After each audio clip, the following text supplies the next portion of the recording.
پاکستان کے معروف یوٹیوبر اور سوشل میڈیا انفلوئنسر انجینئر محمد علی مرزا کے حوالے سے، جن کے خلاف حال ہی میں ایک توہین رسالت کا، ایک توہین مذہب کا ایک مقدمہ درج ہوا ہے، اور وہ اس وقت منظر عام سے غائب ہیں، وہ زیر حراست ہیں، اور ان کے ایک ولاگ کے بنیاد پر یہ ساری کارروائی ہوئی تھی، ایف آئی آر بھی کٹی تھی، مگر پھر اس کے چند دنوں بعد ایک آئینی فورم ہے، اسلامی نظریاتی کونسل، جو آئین کے تحت پارلیمنٹ کو سفارشات دیتی ہے قانون سازی کے حوالے سے، تاکہ ملک میں جتنے بھی قوانین ہیں ان کو اسلام کی امنگوں کے مطابق ان کو ڈھالا جا سکے، اور ایک مخصوص ان کا کردار ہے۔ ان کی طرف سے بھی کونسل آف اسلامک آئیڈیالوجی، جس کے اراکین میں مختلف طبقہ فکر کے علماء بھی موجود ہوتے ہیں، انہوں نے ایک پریس ریلیز جاری کی اور ایک قسم کا فتویٰ جاری کر دیا انجینئر محمد علی مرزا کے خلاف بھی، جو کہ بظاہر ان کے آئینی کردار سے ہٹ کے تھا۔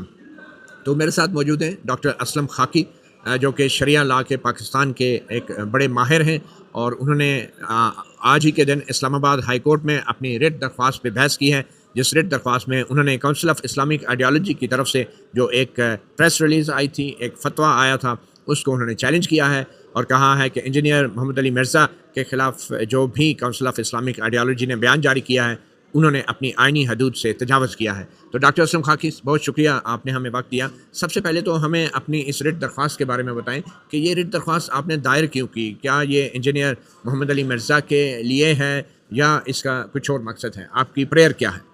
بسم اللہ الرحمن الرحیم۔ یہ میری جو ریٹ پیٹیشن ہے، یہ کسی ایک فرد واحد کے لیے نہیں ہے، نہ ہی اس واقعہ کی کوئی سینکٹیٹی کے متعلق ہے کہ واقعی انہیں یہ کہا ہے یا نہیں۔ اس پہ میرا کوئی جو ہے اپنی نہ رائے ہے، نہ میں نے ان کو پڑھا ہے، یعنی اس حوالے سے کہ ان کو بھی میں سنتا، ان سے جواب طلب کرتے یا ان کی وضاحت لیتے، میں اس طرف جاتا ہی نہیں ہوں۔ غلط ہے، صحیح ہے، کہا ہے یا نہیں کہا، میں رول آف لاء کی بات کرتا ہوں، میں رول آف شریعہ کی بات کرتا ہوں، کیونکہ میں خود فقی مشیر بھی ہوں وفاقی شرعیہ عدالت کا، اور میں نے شریعت کو پڑھا ہے 50 سال سے، میں شریعت یونیورسٹیوں میں پڑھا رہا ہوں۔ میں اہل مطالعہ نہیں ہوں، میں اہل علم ہوں، علم کو بر سائنٹیفک بنیاد پہ میں نے پڑھا ہے۔ تو بہرحال اس تناظر میں نے جب یہ محسوس کیا کہ میں ایڈوکیٹ بھی سپریم کورٹ کا ہوں، کہ کوئی ادارہ اگر اپنی حدود سے تجاوز کر رہا ہے تو کسی شخص کو بھی یہ حق حاصل ہے کہ وہ اس کے متعلق جو ہے قانونی راستہ جو ہے اپنا ہے۔ اسی چیز کو رکھتے ہوئے میں نے یہ ریٹ داخل کی، آج پریلیمنری ہیئرنگ تھی، تو مجھ پہ پہلی آبجیکشن میں نے یہ ریٹ کس کے خلاف داخل کی، کس کو فریق بنایا؟ ہاں، اسلامی نظریاتی کونسل کو اور سائبر کرائمز ایجنسی کو، نیشنل سائبر، جنہوں نے ریفر کیا تھا، ایک مراسلہ بھیجا تھا اسی کی ویڈیو کے متعلق کہ یہ آپ ملاحظہ کریں اسلامی نظریاتی کونسل کو، اور اس پہ ہمیں رائے دیں کہ یہ گستاخی میں آتا ہے یا نہیں۔ انہوں نے بھی اپنی حدود سے تجاوز کیا۔ انویسٹیگیشن اتھارٹی کا یہ کام نہیں ہوتا کہ وہ مذہبی رائے لے کر اس کو پارٹ آف دیٹ بنائے۔ جب آپ نے ایکسپرٹ رائے لے لی تو پھر تو آپ کی انویسٹیگیشن کا مطلب ہی ختم ہو گیا۔ پھر جو بھی رائے ہوتی ہے وہ عدالت میں اس بندے کو پیش کیا جاتا ہے، اس پہ کراس ایگزامینیشن ہوتی ہے گواہ میں، کیونکہ بطور گواہی کے ہوتی ہے نا یہ۔ تو اس حوالے سے جب میں نے یہ دیکھا تو میں نے کہا انہیں تو تجاوز کیا ہے۔ پھر آرٹیکل 229 اور ریڈ ود آرٹیکل 230 وہ کلیئرلی اور کینڈیڈلی ڈیفائن کرتا ہے اسلامی نظریاتی کونسل کی پاور کو، اور ان دونوں میں یہ ہے کہ جب کوئی پریزیڈنٹ، گورنر یا اسمبلی یہ مناسب سمجھے تو وہ ان سے رائے لے سکتا ہے اباؤٹ دا پروپوزڈ لاء، کہ ہم یہ قانون بنانے جا رہے ہیں، یعنی ایک بل کی صورت میں، اس پہ آپ رائے دیں کہ یہ قرآن و سنت کے مطابق ہے یا نہیں۔ اس کے علاوہ ان کا کوئی رول ایسا نہیں ہے۔ ان کا یہ رول نہیں ہے کہ فتوے دیں، کسی شخص کی جو ہے اسٹیٹمنٹ کو ایگزامن کریں۔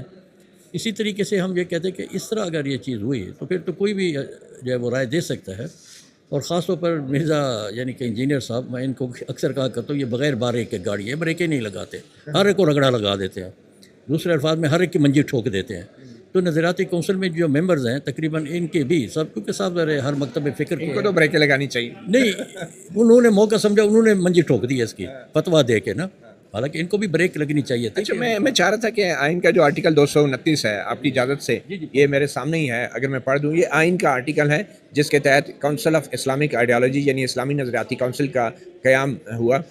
229 میں آئین پاکستان کہتا ہے کہ صدر مملکت، گورنر کسی صوبے کا، یا پھر کسی بھی صوبائی اسمبلی یا قومی اسمبلی یا سینٹ کا جو ہے 5 میں سے 2 حصے 2/5 جو ہیں، اگر وہ اسلامک آئیڈیالوجی کونسل کو مشاورت کے لیے درخواست کریں تو کہ کوئی بھی جو مجوزہ قانون سازی ہے یا جو بل ہے قانون کا، کیا وہ اسلام کے تقاضوں کے مطابق ہے یا نہیں، تو پھر اسلامی نظریاتی کونسل اپنی رائے دے سکتی ہے۔ تو یہ آئین میں لکھ دیا گیا ہے کہ یہ صدر، گورنر یا صوبائی یا قومی سینٹ اسمبلیوں کی طرف سے لیٹر آئے گا تو کونسل آف اسلامک آئیڈیالوجی اپنی رائے دے گی. وہ عام مفتیوں کی طرح ہر کسی کی درخواست پہ یا کسی سرکاری ادارے کی درخواست پہ وہ اپنے رائے نہیں دے گی. اچھا، پھر اس میں جو آگے جا کے فنکشنز بھی اس میں بیان کیے گئے ہیں، اس کے اندر بھی تمام جو ان کے فنکشنز ہیں ان میں یہی کہا گیا ہے کہ قانون سازی کی حد تک اور قوانین کی حد تک، اور وہ بھی مجوزہ قانون سازی جو کہ پینڈنگ ہو، اس پہ کونسل آف اسلامک آئیڈیالوجی رائے دے سکتی ہیں. تو آج پھر اسلام آباد ہائی کورٹ میں کون سے بینچ یہ سن رہا ہے اور وہاں پہ کیا بحث ہوئی؟ اس کو مسٹر جسٹس محسن اختر کیانی صاحب نے سنا. پریلیمنری ہیئرنگ تھی تو انہوں نے جو ہے مجھ سے کچھ سوالات کیے. پہلے تو انہوں نے یہی کہا کہ اچھا بتائیں آر یو ایگریوڈ پارٹی، آپ کو کیا مسئلہ ہے؟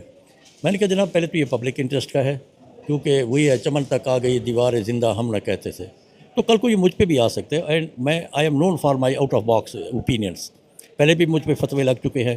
تو اسی لیے اگر یہ ٹرینڈ جاری رہا تو یہ لوگ جو ہے پھر کل کو بھی اسی طرح سے میرے متعلق بھی فتویٰ دے سکتے ہیں. ابھی میری ایک کتاب جو ہے وہ آ رہی ہے خدا سے فریب، اس میں نے بھی جس طرح سے ان کے غلط خیالات ہیں، کچھ بدعات وغیرہ، ان کو میں نے ٹارگٹ کیا ہے.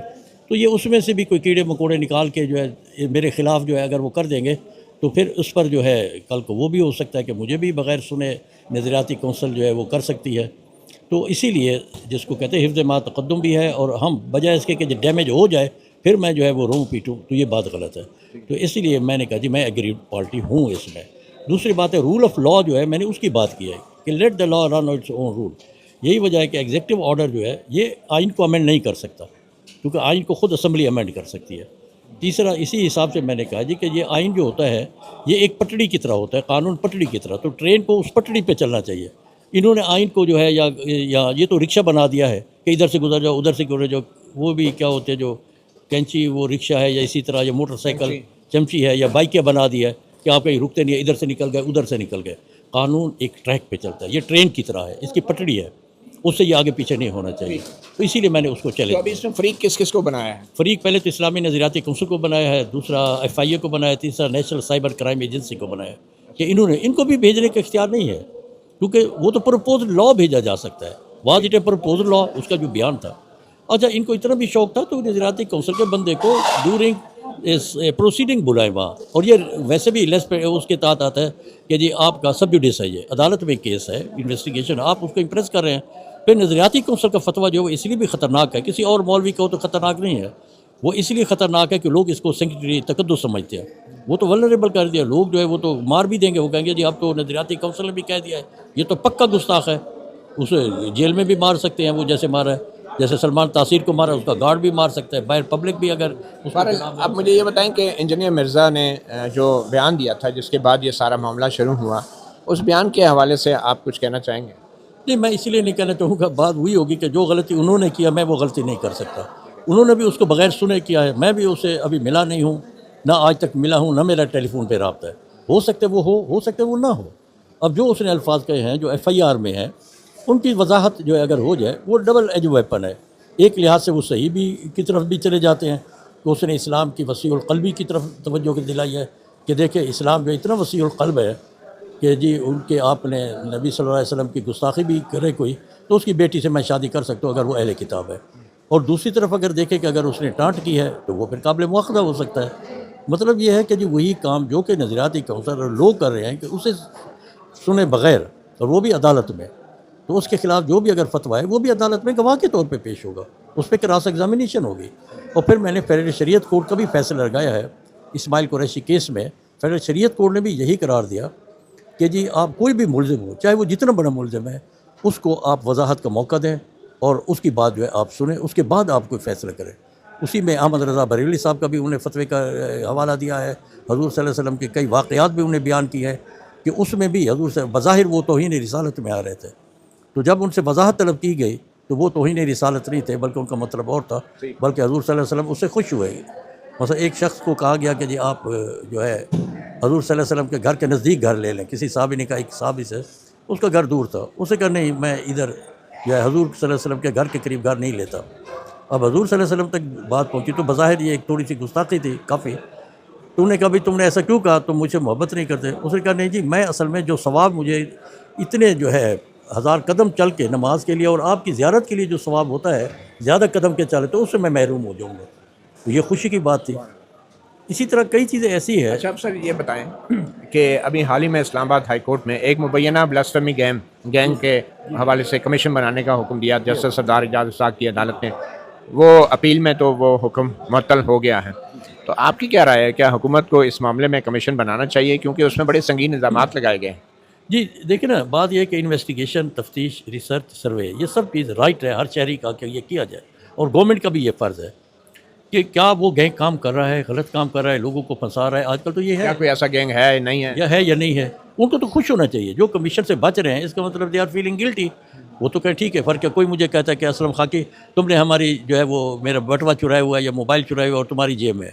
اگر میں نے چرایا ہوا ہے میں کہوں گا نہیں تم مجھ پہ الزام لگاتے ہو، میں تلاشی نہیں دیتا. نہیں لگا میں کھڑے ہو آؤ جی تلاشی لو. تو بات یہ ہے کہ آپ وہی اور یہ سائبر کا سسٹم ہے، یہ بہت بڑے انویسٹیگیشن کے ٹولز ہیں، اس میں غلطی بہت کم ہوتی ہے. تو آپ کو جیسے ڈی این اے ٹیسٹ ہے یہ تو ایک لحاظ سے تو اچھا اسلام آباد ہائی کورٹ کی طرف واپس آتے ہیں، جہاں آپ نے اسلامی نظریاتی کونسل ایف آئی اے اور نیشنل سائبر کرائم ایجنسی کو فریق بنایا ہے. کیا آپ نے ان کے خلاف کوئی حکم امتناع کا بھی ریکویسٹ کی تھی کہ جب تک یہ عدالت فیصلہ نہیں کرتی اسلامی نظریاتی کونسل کے کردار کے حوالے سے، تو اس کا جاری کردہ جو فتویٰ ہے یا جو پریس ریلیز ہے اس کو سسپینڈ کیا جائے کہ اس کی بنیاد پہ ایف آئی اے یا سائبر کرائم ایجنسی مزید کارروائی نہ کرے؟ جی میں نے سی ایم ای سی پہ لگائی تھی اسٹے اپلیکیشن، وہ بھی انہوں نے نوٹس کر دی ہے. تو انہوں نے کہا ذرا ان کو سن لیتے ہیں کہ انہوں نے کیا بھیجا ہے اور کیا اس کا ہے. ویسے تو جو ہی یہ ان کو اطلاع پہنچے گی، کیونکہ انہوں نے نوٹس کر دیے ہیں سب ریسپونڈنٹس کو بھی اور اٹارنی جنرل کو بھی بلا لیا اسسٹنٹس کے کہ یہ بڑا ٹیکنیکل اور آئینی مسئلہ ہے، اس پہ وہ عدالت کی معاملت کرے. تو جو ہی یہ چیز پہنچتی ہے تو میرے خیال میں آٹومیٹکلی اس پہ عمل جو ہے وہ نہیں ہو سکتا. چلیں بہت شکریہ.